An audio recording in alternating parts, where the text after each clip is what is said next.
Kita ke Sukabumi, Saudara. Polres Sukabumi Kota membuka posko pengaduan bagi warga Sukabumi yang jadi korban investasi bodong MLM dan paket kurban di Cianjur, Jawa Barat. Posko pengaduan hingga sekarang mencatat sejumlah laporan korban dengan kerugian mencapai 3,5 miliar rupiah. Posko pengaduan Polsek Sukalarang, Sukabumi, Jawa Barat kembali didatangi korban yang melapor terkait investasi bodong paket kurban, barang elektronik dan kendaraan oleh CV Hoki Abadi Jaya yang berlokasi di Cianjur. Korban menyerahkan sejumlah bukti setoran. Awalnya korban percaya dengan investasi ini karena sempat ada pencairan keuntungan. Namun ketika ia menambah angka investasi, bukan hanya tidak mendapatkan keuntungan, uang pokok miliknya pun turut raib.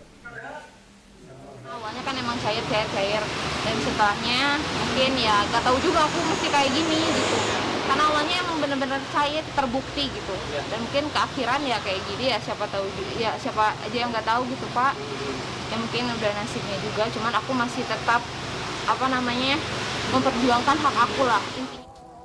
Polres Sukabumi Kota telah membuka posko pengaduan investasi bodong paket hewan kurban oleh sebuah perusahaan di Cianjur di 15 polsek.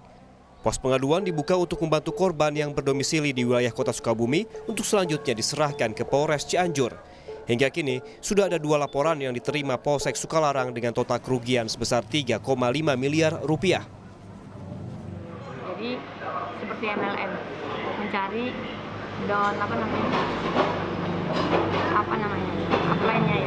downline-nya ya, yang di bawahnya downline-nya.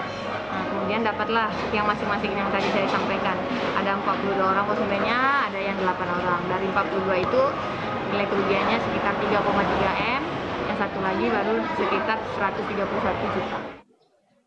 Sementara itu, korban investasi bodong paket kurban oleh CV Hoki Abadi Jaya juga terus berdatangan ke Polres Cianjur, Jawa Barat hingga Selasa siang.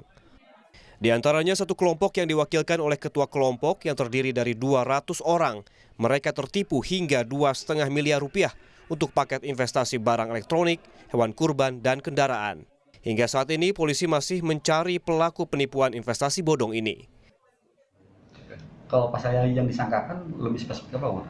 Untuk pasal yang kita terapkan dalam kasus ini, pertama adalah pasal 372 KUHP tentang penggelapan, kemudian pasal 378 KUHP tentang penipuan, kemudian kita kenakan pasal 46 Undang-Undang Perbankan, yaitu menghimpun dana tanpa seizin dari pemerintah.